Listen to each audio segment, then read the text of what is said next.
สบายดีสวัสดีพ่อแม่พี่น้อง FC เบิดทุกคนเด้อมื้อนี้ผมพอกับสับซีในสวงยามแรงๆเนาะทุกเจ้าตอนนี้กำลังปิ้งไก่อยู่เนาะนี่อู้หูปิ้งไก่ FC ถามมาว่าสวงอันถ่ายบรรยากาศยามแรงๆให้เบิ่งแหน่ว่าเจ้าซีบางเทื่อกันอันบ่ค่อยอันสะดวกเนาะบางเทื่อก็อันไปปลูกผักเนาะอันนี้ก็หาปลูกผักแล้วมื้อนี้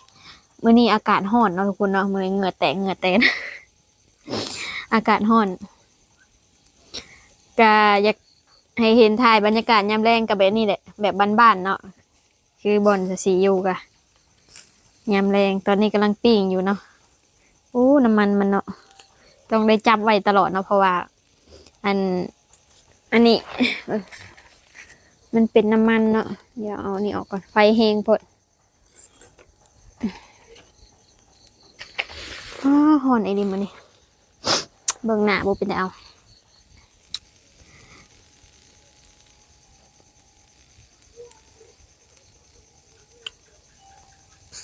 อันนี้เดี๋ยวชาซีก็จะมาแจ้งเนาะทุกคนเนาะอัน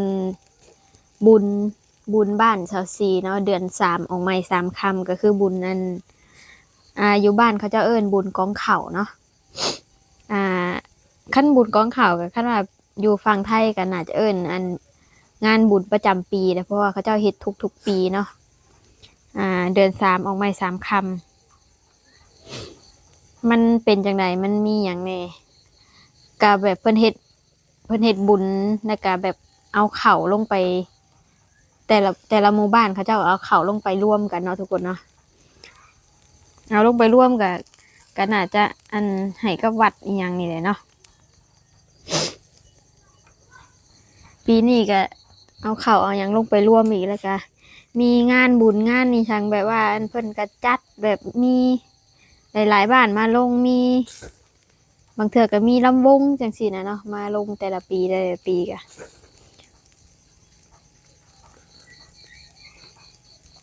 ปีนี้ก็ยังบ่ได้ฮู้เนาะว่าอิหยังจะมาลง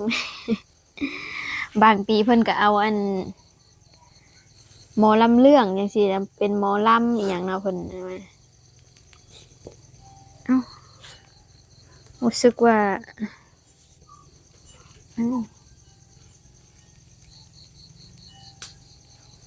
ไฟแรงเนาะเบิกทุกคนชาซีมื้อนี้ชาซีเอาอันเดี๋ยวไฟก็จะไหม้ชาซีเอานกมาไหม้ปีนี้หาไปแต่โศกเศร้าเสียใจแฮงเอามาปีนี้หมาที่เอามาตายตุยว่าได้ตุยไป3ตัวแล้วอันนี้เอามามื้อนี้เนาะทุกคนมันดำขี้หรี่อยู่นั่นตัวน้อยๆนั่นน่ะดำปิดปีเลยกำลังเห็นกระดูกอยู่เนาะเพราะว่าสิว่าจังไดอะทุกคน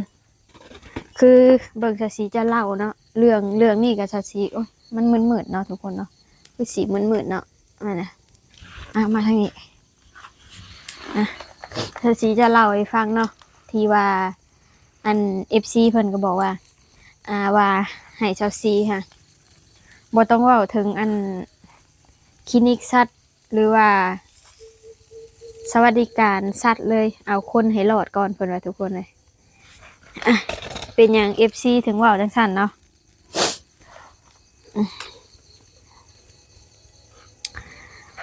อันเอาเรื่องสวัสดิการคนเนาะที่แบบว่าเฮาไปหาหมอนี่นะทุกคนมันก็ยังยากแล้วก็เข้าใจเนาะบ้านชาวซีก็อยู่ไปตามมีตามเกิดเนาะคันว่าคล้ายๆว่าคันไผบ่มีเงินไปหาหมอก็คือตุยเอาซื่อๆหั่นนะมันสิว่าจังได๋แล้วก็เวลาไปนี่เวลาเฮาเล่าอิหยังสิฟังฉีดยาจัดยามาให้กินบางเทื่อมันก็อันนั้นหั่นนะเพราะว่ามื้อนั้นน่ะชาวศรีพาอันน้องหมาชาวศรีไปฉีดยาเนาะแต่ว่าคล้ายๆแบบว่าเป็นบ่อนที่แบบขายอาหารสัตว์หรือว่าขายยาอิหยังนะแต่ว่าเพิ่นพัดรับฉีดนำหั่นนะทุกคนแต่บ่แม่นคลินิกที่แบบว่าตรวจเบิ่งเนาะ ตรวจแบบเอ็กซเรย์อย่างเบิ่งแบบเช็คเบิ่งข้างในเนาะอันจังคอยซักจังคอยอหย่างนะทุกคนแต่ว่าเพิ่นก็เบิ่งอาการมันแล้วก็ฉีดยาให้ก็คือจบเนาะที่เขาฉีดไปมื้อนั้นน่ะคือเพื่อนนี่เอาน้องแมวไปฉีดบ่นั่นก็ตุยไป2 ตัวเนาะแต่ก็อันนี้ก็บ่ได้โทษอีหยังเพิ่นดอกแค่แบบว่าบ้านเฮาเนาะก็คือบ้านเฮาจังซี่นะแบบมันบ่ทันแบบเจริญแบบนั้นเนาะแล้วก็ยังบ่ได้มีแบบอันน้องหมาแบบนั้นแล้วก็อัน FC เพิ่นบอกว่าคนทางฝั่งลาวส่วนหลายนี่นะเลี้ยงไว้แล้วก็แลกเนาะแลกเขาเจ้าแลกอีหยังแลกผ้าห่มแลกอีหยังเนาะสแต่เก่าบ่แม่นแต่เก่าเดี๋ยวนี้ก็แม่นในหมู่บ้านนี่คือกันเวลาเลี้ยงน้องหมาไว้ก็คือแบบมันใหญ่แล้วก็เอาไปแลกไปแลกผ้าห่มแลกกะละมังจังซี่นะทุกคนอือแต่ว่าบ้านชาวซีก็เคยเนาะแบบแต่พ่อแต่แม่อีพ่ออีแม่เพิ่นเลี้ยงไว้แต่ว่าชาวซีมาเลี้ยงนี่ก็คือแบบเลี้ยงแบบแพงมันเนาะแบบบ่อยากแลกเลยทุกคนแบบมันผูกพันหั่นนะเนาะว่าอะไรก็คือแบบขนาดมันตุยนะชาวซียังให้แบบเป็นมื้ออะคือแบบmove on บ่ได้เลยนะทุกคนคันแบบว่าน้องหมาที่แบบว่ามันตุยด้วยโรคของมันเองแบบว่าแบบป่วยอย่างแบบนี้ก็ยังว่าจะเข้าใจได้แต่ว่าตอนนั้นน่ะก็คือแบบอันรถเหยียบ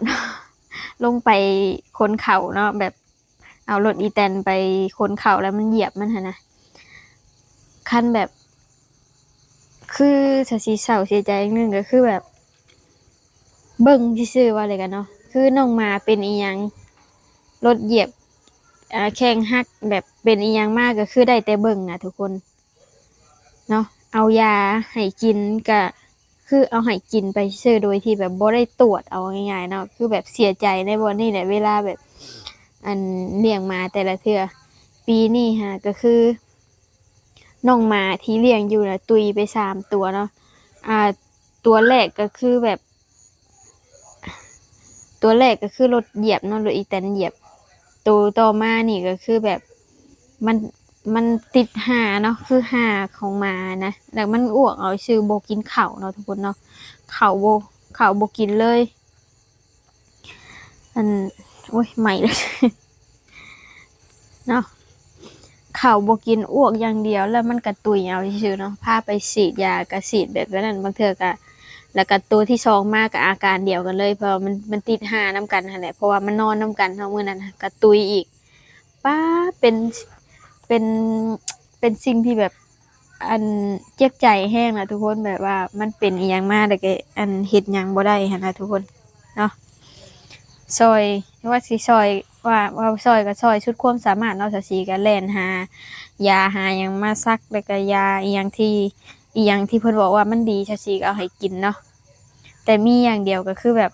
มันบ่มีโรงบาลมันบ่มีคลินิกเฉพาะสัตว์แบบว่าในการที่แบบ จะไปตรวจเบิ่งเนาะว่ามันเป็นอีหยังกันแท้หั้นนะมันบ่มีคือเลี้ยงน้องหมาทุกมื้อนี้ก็คือแบบมันรอดก็คือรอดมันเป็นอิหยังมาก็คือแบบได้แต่เบิ่งเอาง่ายๆเนาะทุกคนเออจะสิบ่จักคนเฮ็ดเนาะแล้วก็เพิ่นบอกว่าคือแบบได้มาน้องหมาอิหยังมานี่บางเทื่อก็บ่ได้ฉีดวัคซีนกันอิหยังเลยทุกคนเนาะ คือแบบว่าคันแบบว่ามันเป็นอันนั้นนี่มากก็คือแบบตุยก็ตุยอย่างเดียวเนาะมันบ่มีแบบอันนั้นนะแต่อันนี้ก็ถามอยู่เนาะคันว่าสิเลี้ยงมาแล้วก็พูดเลยคือชาวสีตั้งแต่มาอยู่บ้านนี่เป็นทาสหมาเนาะว่าได้ เป็นทาสหมาคือตัวหนึ่งตุยก็พยายามจะหามาใหม่ตลอดเพราะว่ามันอยู่แล้วมันหงอยอะมันเศร้าอะไรกันเนาะแต่เราเคยเลี้ยงน่ะก็เคยหยอกกับมันนะ บางเทื่อก็มันตุยไปแล้วก็ทำใจบ่ได้ต้องหามาเยียวยาจิตใจอีกหาน้องหมามาอีกเนาะยุงเหมือน ยุงกัดได้เด้อบัดนี้ยุงกัดเอ้าใครที่ยังบ่ได้กินข้าวแรงกินข้าวแรงกับหยังน้อทางนี้ปิ้งไก่ได้ทุกคนปิ้งไก่แต่โบเมนไก่ตีอยู่ในอันของเจ้าของนะเนาะก็ซื้อมาเลยทุกคนบางคนก็บอกว่าไปอันใช่ว่าบ่มีไก่ต้มบ่มีไก่ปิ้งบัดแล้วคือว่าเอามาปิ้งเอามาต้มเพิ่นว่าเนาะเอออันนี้ก็คือแบบซื้อมาเนาะทุกคนแล้วก็อันปิ้งไก่เชโนเนาะที่อยากไปกินมันก็แซ่บเลยทุกคนเห็นบ่ปิ้งไก่เชโนนะมันดังไหมเนาะเอ็นกันนี่หนังปิ้งเห็นบ่ทุกคนนี่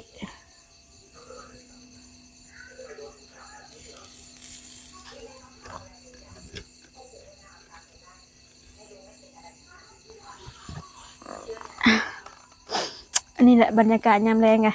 มีแต่เสียงนกเสียงอหย่างเนาะนี่อันนี้ก็นั่งอยู่นู่นเอ้าทุกคนก็เพกอันนี้ก็อ่าเป็นเฮือนครัวเลยทุกคนก็คือยังบ่ทันได้แล้วเนาะแค่แบบมุงหลังเฉยๆแล้วก็มาเอาข้าวของ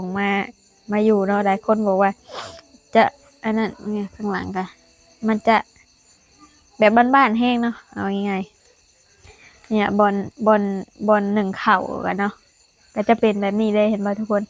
มีเตาอันหนึ่งแล้วก็มีฟืนมีถ่านมีอย่างเนาะทั้งนั้นก็ข้าวของเครื่องปอกเครื่องปรุงนะเห็นป่ะทุกคนแบบนี้เลยบ้านชาซีเนาะหลายคนบอกว่าถ่ายให้เบิ่งเนี่ยเนาะบางเทื่อนะอันสิ่งแวดล้อมอหย่างมันบ่ค่อยอันนั้นปานใดหั้นนะทุกคนเนาะแบบมันแบบบ้านๆน่ะอืมมันยังบ่ได้เป็นระเบียบอีหยังปานใดเนาะเพราะว่าอีหยังมันก็ยังทันได้แล้วเอ้าใครจะมากินข้าวแรงนำกับมาเด้อนี่ปิ้งไก่จะสุกเลยเนาะทุกคนเนาะอันนี้ก็สุกแล้วก็ชาซีก็จะไปหากินคนใดเนาะแล้วก็ FC คนใดที่แบบมีคำถามอีหยังหรืออยากฮู้หยังก็ถามเม่นมาได้เนาะเดี๋ยวว่างๆก็จะมาตอบนะทุกคนเนาะสำหรับคลิปนี้ก็ฝากกดไลค์กดแชร์คือเก่าเนาะแล้วก็มื้อนี้ก็บ่ได้มีหยังหลายแบบคิดฮอดคิดถึง FC เนาะแบบบ่อยากขาดหั่นแหละเนาะอ่าบ่ได้ไปอันนั้นทางใดก็อยากถ่ายให้ FC เห็นคือเก่าแต่ว่ามันบางเทื่อเราก็บ่ได้เฮ็ดแบบจังไดล่ะอยู่คนเดียวเนาะสิว่าเลยก็แต่สิอยู่คนเดียวบ่ฮู้แบบจะอันนั้นทางใดแน่คันออกนอกพื้นที่หยังก็จะสิก็จะถ่ายหยังให้เบิ่งอยู่เนาะทุกคนเนาะแรงมากกับแบบนี้แหละบ่มีหยังหลายอ้าวสำหรับคลิปนี้ก็จะปิดคลิปก่อนเนาะทุกคนเนาะอ่าขอตัวลาไปก่อนเด้อบ๊ายบายสบายดี